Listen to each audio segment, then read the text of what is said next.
On the third day of the year, different colors and styles of fireworks were discernible in the sky. One that would lit set a nearby bush ablaze, reminding us that indeed, fire does work. I was 2 blocks away from home in the midst of the wild plus young at heart.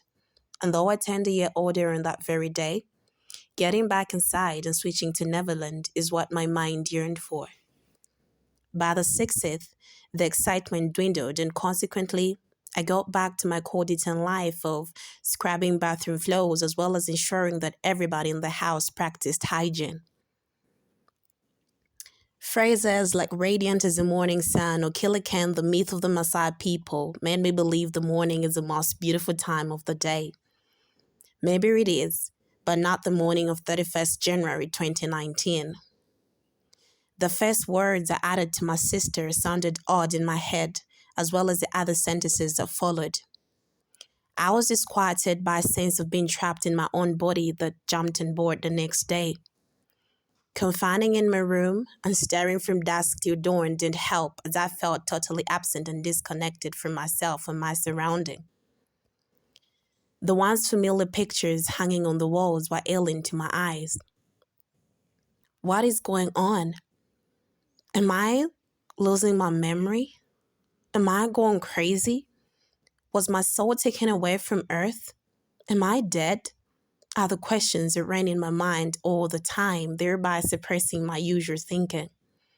Unfortunately, my parents and people around me could not understand anything I explained. There came as days and went as weeks, and my life was officially a nightmare in Elm Street. Well, I lived in Charleston, but it was as frightening as the movie. I couldn't sleep, eat, or stay awake. Crying all the time, plus throwing up due to excessive fear, became a part of me. My face in the mirror was irrecognizable, and I felt as though I had lost control of my speech and movements. When I zapped through my photos, every memory was intact, but my mind perceived it as belonging to somebody else. Also, my vision became foggy and distorted. After visiting many mental institutions and not getting a diagnosis, I knew it was up to me to discover what had gone wrong. A part of me was confident that it was a rare but non-condition and other sufferers existed. I just had to connect with them. In light of that, I commenced my own research, and after months of putting two and two together, I came across depersonalization derealization disorder, and every symptom I felt matched with the ones listed. Depersonalization derealization disorder, DPDR, is one of a group of conditions called dissociative disorders. These are mental illnesses that involve disruptions or breakdowns of memory, consciousness or awareness, identity, and/or perception. It is said that this anxiety disorder is caused by severe trauma during childhood or as an adult, such as experiencing or witnessing a traumatic event or abuse. It dawned upon me that the abuse I went through in the hands of my father had caused severe damage to my mental health. Getting some closure brought me great relief, but unfortunately, knowing what was wrong with me didn't help in getting better. Going to what are known as DP forums online and only finding thousands of people who never recovered made things worse. I panicked. The thought of being stuck in this forever made me tremble. Plus, the stigma associated with mental illness made me disconnect from my friends and family. I was ashamed neath a world of weight. Nonetheless, giving up has never been my option. In light of that, I heeded the tips from YouTube videos, articles, and began to do things I had stopped doing, like house chores, going outside, and writing to boot. It was an uphill climb as every symptom still lingered. After a year and a half of misery, the pain, shame, and guilt began to get washed away by heaven's rain, and nimbus clouds began to fade and give way to the light of day as every symptom subsided.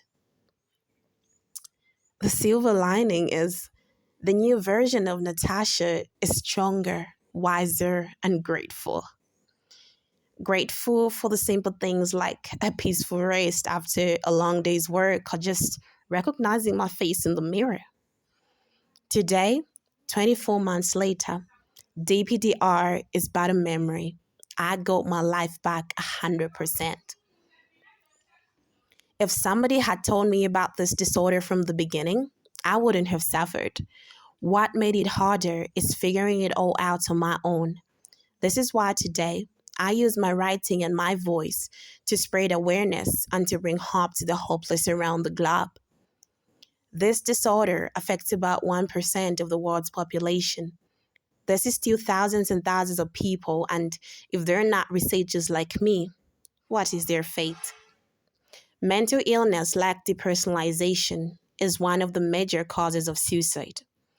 I remember picturing my own grave and mourning.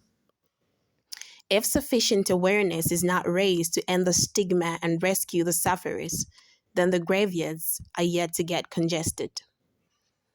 I am happy to mention that many that have this disorder contact me via different social media platforms, and I give them free therapy based on everything I did to recover.